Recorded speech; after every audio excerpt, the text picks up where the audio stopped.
నమస్కారం. Bhagyalakshmi cable network, Sri TV, Pileru పరిసర ప్రాంత ప్రజలకు అలాగే వినాయక భక్తులకు, మా కేబుల్ టీవీ చూసేటువంటి ప్రేక్షకులందరికీ వినాయక చవితి శుభాకాంక్షలు.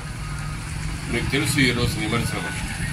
అయితే పెద్ద పెద్ద విగ్రహాలు చేయటం అది ముందే ఉత్సవ కమిటీ వాళ్ళు తెలియపరిచినా కూడా మీరు పెద్ద విగ్రహాలకే ప్రాధాన్యత ఇచ్చారు.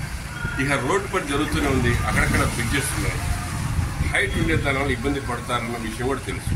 కానీ ఏం చేశారు, కొందరు కొన్ని విగ్రహాలు ఏం చేశారంటే తలలు తీసేయడం, పైన ఎక్కడం, రంపంతో పోయటం, తొండం పైన నిలబడేది ఒకడు, భుజాల పైన నిలబడేది ఒకడు, ఆ చేతిలో పెట్టిన లడ్డు పైన నిలబడేది ఒకడు, ఇలాగా అపవిత్రం చేస్తున్నారు వినాయకుడు. ఈ అపవిత్రం చేసే దానివల్ల అనిష్టం వచ్చి కరువు, కరోనా ఇలాంటివి వచ్చేదానికి అవకాశం ఉంది. అంటే మన మానవులు చేసే తప్పిదమే ఇది. భగవంతుడు 3 రోజులు బాగా ప్రార్థించి పైన ఎక్కి ఉచ్చబోసి తిట్టుకుంటా ఉంచుకుంటా పాన్పరాకేసి నోట్లు వేసి చెత్తంతా వేసి పైన పోయి కోసేది, కండ వరకు కోసేది, చెవులు కోసేది.